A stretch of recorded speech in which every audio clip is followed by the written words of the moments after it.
Hi, good morning, one and all. Today we can discuss about animal breeding. See, animal breeding is an important aspect of animal husbandry. What is the main aim of the animal breeding means? We can increase the yield of animals and their productivity. That is the main use of the animal breeding.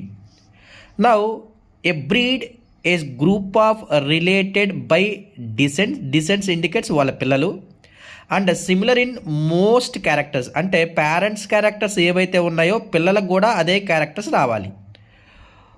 The following are the desirable characters, అంటే పుట్టే పిల్లలకి ఎలాంటి characters ఉండాలి. That is disease resistance, డిసీజ్ని తట్టుకొని ఉండాలి.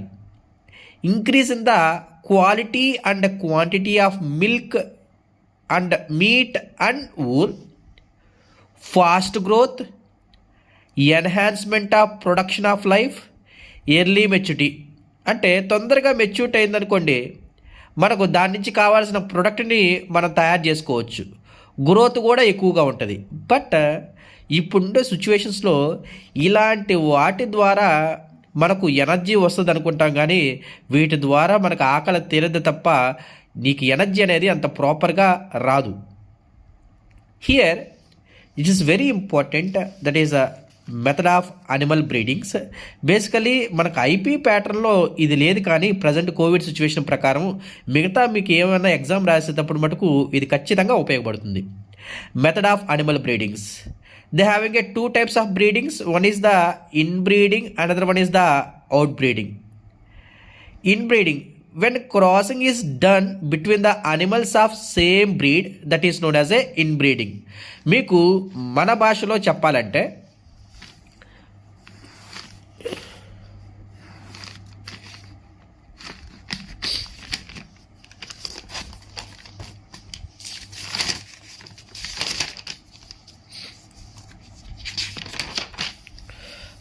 చెప్పాలంటే ఇప్పుడు మీకు ఐడియా ఉంటుంది. ఫర్ సపోజ్ మనకెక్కడన్నా మన ఇంట్లో ఒక పశువుల దొడ్డు ఉందనుకుందాం. మన ఇంట్లో ఉండే పశువుల దొడ్లో బఫెలో కానీ ఒక కౌ కానీ ఏదైనా తీసుకుందాం, ఒక ఆవు కానీ బర్రెని కానీ తీసుకుందాం. ఇప్పుడు ఒక ఆవు ఉంది, మంచి లక్షణాలు గల ఆవు ఉంది, దానికి ఆవు స్ప్రింగ్స్ పుడతాయి, దీనికి ఆవు స్ప్రింగ్స్ పుడతాయి. అంటే ఇక్కడ ఏమవుతుందంటే crossing is takes place with the same breeds. వీటి మధ్యలోనే క్రాస్ జరగాలి. అంటే ఈ ఆవుకి పిల్లలు పుడితే క్రాసింగ్ అనేది పిల్లలకి వీళ్ళకన్నా ఉండాలి, పేరెంట్స్ కన్నా ఉండాలి, లేదా వీటి మధ్యలోనే ఉండాలి. That type of breeding is called as a close breeding. That's why in close breeding, the crossing is done on the animals of the same breed. It refers to mating of more closely related individuals within the same breed. Correct? It is the more closely related within the same breed. This type of characters can be seen in the animals, not in humans. And then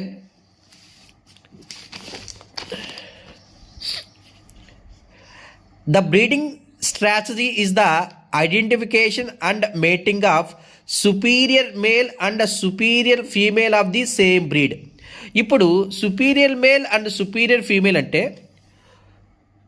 superior male మంచి లక్షణాలు ఉన్న ఒక bull ఉంది, అంటే చాలా బలిష్టంగా ఉంది, దిట్టంగా ఉంది. సుపీరియర్ క్వాలిటీ ఆఫ్ ఫీమేలు అంటే ఇది పాలు బాగిస్తుంది. ఈ రెండు క్రాస్ చేసుకుంటే వచ్చే ఆఫ్ స్ప్రింగు బలిష్టంగా ఉంటుంది, ఎట్ ద సేమ్ టైం పాలు బాగిస్తుంది. అది మంచి క్యారెక్టర్ కదా. Now I need this type of organisms more. When I need this type of organisms is more means we can go for the of springs. ఎలా ఒక organism పుట్టింది, వీటికి cross చేస్తారు, మళ్ళీ ఆర్గానిజం పుట్టింది, వీటికి క్రాస్ చేస్తారు. అంటే వాటి మధ్యలోనే క్రాస్ జరిగింది అనుకోండి, ఏమవుద్ది, ప్యూర్ లైన్స్ ఫామ్ అవుతాయి. ప్యూర్ లైన్స్ అంటే తల్లిదండ్రులకి ఏదైతే క్యారెక్టర్స్ ఉన్నాయో సేమ్ అదే క్యారెక్టర్స్ ట్రాన్స్ఫర్ అవ్వడం అనమాట. దాని ద్వారా మనకు ప్రొడక్టివిటీ అనేది ఇంక్రీజ్ అవుతుందిగా. ఎంతవరకు అంటే 4 to 6 జనరేషన్స్ వరకు కంటిన్యూగా నీకు మంచి ప్రొడక్టివిటీ వస్తుంది. ఈ విధంగా కంటిన్యూగా మేటింగ్ జరిగి వాటిలోనే జరిగితే 6 జనరేషన్ అయిపోయిన తర్వాత వాటికి ఇన్బ్రీడింగ్ డిప్రెషన్ జరుగుద్ది. ఇన్బ్రీడింగ్ డిప్రెషన్ అంటే గ్రాడ్యువల్గా ప్రొడక్టివిటీ కానీ లేకపోతే రీప్రొడక్షన్ పొటెన్షియాలిటీ కానీ తగ్గిపోద్ది. అది మెయిన్ డిసడ్వాంటేజ్. అంటే ఇన్బ్రీడింగ్ ఎన్ని జనరేషన్ వరకు యూస్ఫుల్ అవుతాయి? 4 to 6 జనరేషన్స్ వరకు యూస్ఫుల్ అవుతాయి. మనకు కావాల్సిన ప్రొడక్ట్, మనకు కావాల్సిన ప్యూర్ లైన్స్ ప్రతి ఒక్కటి ఫామ్ అవుద్ది. అందుకనే కదా మన సైడ్ కూడా ఎప్పుడన్నా ఏంటే మన రిలేటివ్స్ అక్క కూతురిని కానీ వాళ్ళని కానీ చేసుకోకూడదు అంటారు. ఎందుకంటే రీప్రొడక్టివ్ పొటెన్షియాలిటీ తగ్గిపోయి పిల్లలు పుట్టకుండా ఉండొచ్చు, లేకపోతే పుట్టిన ఏదో జెనెటికల్ డిసార్డర్స్తో బాధపడుతూ ఉండొచ్చు. అందుకనే సేమ్ ఇక్కడ కూడా అదే కండిషన్ మనకు వర్తిస్తుంది అనమాట. అర్థమైందా? దట్స్ వై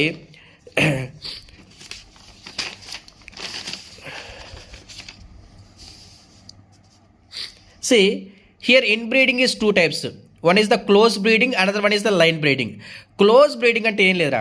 క్లోజ్ బ్రీడింగ్ అంటే ఇప్పుడు ఒక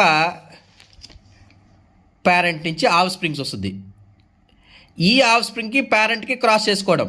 ఇప్పుడు పుట్టింది మేల్ ఏదనుకో, మేల్కి ఫీమేల్ పేరెంట్కి క్రాస్ చేసుకోవడం.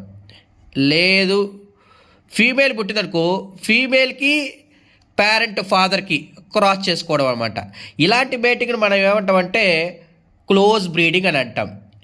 లైన్ బ్రీడింగ్ అంటే కజిన్స్తో మేటింగ్ చేసుకుంటాం, పేరెంట్స్తో కాకుండా ఆ రిలేటివ్ కజిన్స్తో మేటింగ్ చేసుకుంటే దాన్ని మనం ఏమంటామంటే లైన్ బ్రీడింగ్ అంటాం. That's very close breeding is the close breeding and less somewhat close is the line breeding. Both are same. Due to that we can get a desirable characters. That's why మెయిన్గా ఇన్బ్రీడింగ్కి advantage అంటే ఏంటంటే inbreeding increase the homozygosity. Homozygosity indicates same gene characters is transfer from the parent to the progeny. And then it helps in the accumulation of the superior jeans. Superior jeans వచ్చే మంచి లక్షణాల కల characters అనేటివి ఇండివిజువల్స్లో, it means చిల్డ్రన్స్లో accumulate జరగడం. ఎంతవరకు? 4 to 6 generations వరకు మాత్రమే ఈ విధంగా జరుగుతుంది. అండ్ దెన్ డిసడ్వాంటేజ్ ఏంటి? మీకు ఆల్రెడీ చెప్పాను. నీకు ఇన్బ్రీడింగ్ డిప్రెషన్ అనేది జరుగుద్ది. అంటే రీప్రొడక్టివ్ పొటెన్షియాలిటీ అని తగ్గిపోయి నెక్స్ట్ ఆఫ్ స్ప్రింగ్స్ అనేది పెద్దగా రావు. దీన్ని ఓవర్కమ్ చేయాలంటే ఏం చేయాలి అంటే, now see here out breeding is there. Out breeding indicates not closely related individuals. ఇక్కడ రిలేటెడ్ ఇండివిజువల్స్, అది డిఫరెన్సియేషను. ఇక్కడ out breeding 2 types, out cross breeding, cross breeding. Out cross breeding, inter specific hybridization. ఈ 3 నీకు దేని కిందకు వస్తాయి అంటే out breeding కిందకు వస్తాయి. ఇక్కడ అవుట్ క్రాసింగ్ అంటే ఏంటంటే, ఇప్పుడు ఫర్ సపోజ్ మేటింగ్ అనేది ఇప్పుడు ఇది ఒక పశువుల దొడ్డి అనుకుందాము. ఇక్కడ జరిగింది, ఇక్కడ ఇంకొక పశువుల దొడ్డి ఉంది అనుకుందాం. సేమ్ బ్రీడ్, ఇది సేమ్ బ్రీడే, ఇక్కడ same breed, but they are not a common ancestors. అంటే కామన్ యాన్సిస్టర్ అంటే వాళ్ళ పేరెంట్స్ కాకూడదు అనమాట. ఈ both are different common ancestors. ఎంతవరకు అంటే 4 to 6 జనరేషన్స్ వరకు వీళ్ళు కామన్ యాన్సిస్టర్స్గా ఉండకూడదు. That's why both are same breed but not a common ancestors. Then they can go for the mating. That type of crossing is called as a out crossing. నేను ఇందాక చెప్పాను inbreeding depression గురించి. If you avoid inbreeding depression once a single step, you can go for the out crossing breeding, you can avoid the inbreeding depression. And then cross breeding. See, cross breeding ante superior quality of male and superior quality of female, both the characters, it means both the animals crossed, you can get a desirable character of a children. These characters 50% is came from the father and 50% of characters is came from the mother. అంటే ఈ 2 లక్షణాలు ఎవరికి వస్తాయి? పిల్లవాళ్ళకి వస్తాయి. Now it is అనే hybrid variety. Now అంటే ఇప్పుడు అర్థమైందా? ఇప్పుడు ఇక్కడ ఇన్బ్రీడింగ్ జరగాలి అంటే ముందు ఖచ్చితంగా ఏం జరగాలి? క్రాస్ బ్రీడింగ్ జరగాలి. ఇది జరిగితే ఈ క్యారెక్టర్స్ నాకు చాలా కావాలి అంటే I can go for the inbreeding. Okay, that's why if you for the formation of the hybrid variety compulsory we can go for what type of breeding? That is called as a cross breeding. And then inter specific hybridization. ఇక్కడ అన్నీ మనం same బ్రీడ్సో లేకపోతే different బ్రీడ్సో అలా చూస్తున్నాం. Inter specific hybridisation అంటే different species, 2 different species కానీ cross చేసుకుంటే దాన్ని మనం ఏమంటామంటే ఇంటర్ స్పెసిఫిక్ హైబ్రిడైజేషన్ అని అంటాం. ఇంటర్ స్పెసిఫిక్ హైబ్రిడేషన్ ద్వారా వచ్చే పిల్లలు స్టెరైల్ నేచర్, అవి మనకు ట్రాన్స్జెనిక్ అనిమల్స్గా వాటిగా యూస్ చేస్తాం అనమాట. Suppose A best example, a male donkey that is called jackass and mare rams that is called as a female horse. ఒక మేల్ డాంకీ ఒక ఫీమేల్ హార్స్ క్రాస్ చేసుకున్నప్పుడు వచ్చే ఆర్గానిజమే mule. This mule is a sterile one, mainly economical purpose, it means commercial పర్పస్కి కానీ transgenic animals కానీ ఇలాంటివి use చేస్తాం అనమాట. That is recording to the inter specific hybridisation.